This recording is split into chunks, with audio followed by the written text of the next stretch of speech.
क्या आपके साथ भी कभी ऐसा हुआ है कि रात के सन्नाटे में, नींद के गहरे पल में अचानक कोई अपना दिखाई दे जाए?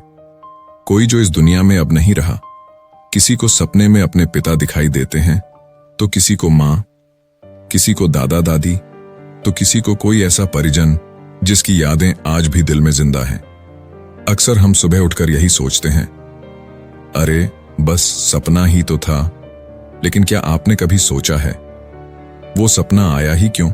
उसी इंसान का चेहरा क्यों दिखा और बार बार क्यों दिखा? शास्त्र कहते हैं, सपनों में मृत परिजनों का दिखना सामान्य बात नहीं होती। इसके पीछे संकेत होते हैं, संकेत जो आत्मा से जुड़े होते हैं, संकेत जो सीधे पितृलोक से आते हैं। आज हम आपको सुनाने जा रहे हैं एक ऐसी प्राचीन कथा जिसका उल्लेख हमारे पुराणों में मिलता है। कहा जाता है, इस कथा को सुनने मात्र से ही पितरों की कृपा प्राप्त होती है। तो मन को शांत कीजिए और ध्यान से सुनिए। देवर्षि नारद और यमराज की कथा। एक बार देवर्षि नारद तीनों लोकों का भ्रमण करते हुए यमलोक पहुंचे। यमराज ने उन्हें देखते ही आदरपूर्वक प्रणाम किया और कहा, हे देवर्षि, आज आपके चरण पड़ने से यमपुरी पवित्र हो गई। आपके दर्शन से मैं धन्य हो गया। नारद जी मुस्कुराए और बोले, हे धर्मराज, आपको भी मेरा प्रणाम। आपके आदर सत्कार से मेरा हृदय प्रसन्न हो गया है। यमराज ने विनम्र स्वर में पूछा, देवर्षि, आज यमलोक आगमन का क्या कारण है? नारद जी गंभीर हो गए।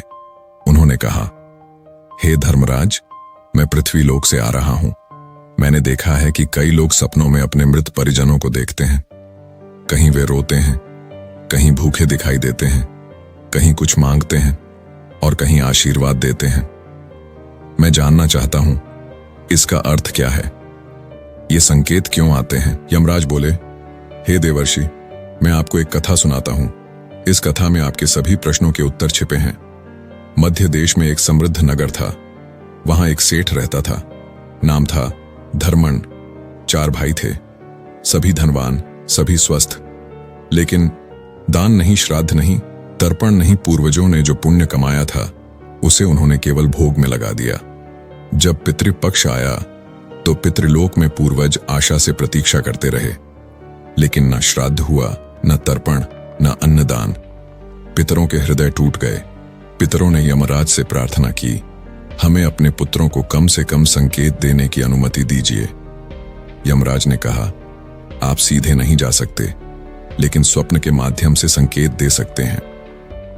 और फिर एक एक करके पितृ अपने पुत्रों के सपनों में आए, लेकिन धर्मण और उसके भाई उन्हें समझ न सके।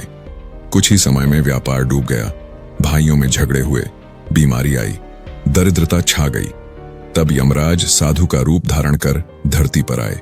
साधु ने कहा, हे पुत्र, तुम्हारे घर में पितृदोष है।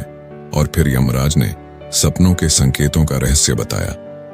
अगर पितर भूखे प्यासे दिखें, उन्हें श्राद्ध और तर्पण चाहिए। जंजीरों में बंधे दिखें, मुक्ति नहीं मिली है। फटे पुराने कपड़ों में दिखें, आत्मा दुखी है। कुछ मांगते दिखें, कोई अधूरी इच्छा बाकी है। सर पर हाथ फेरें, आशीर्वाद है। हाथ बढ़ाएं, सफलता का संकेत। क्रोधित दिखें, कर्म गलत दिशा में है। रोते दिखें, आने वाले संकट की चेतावनी।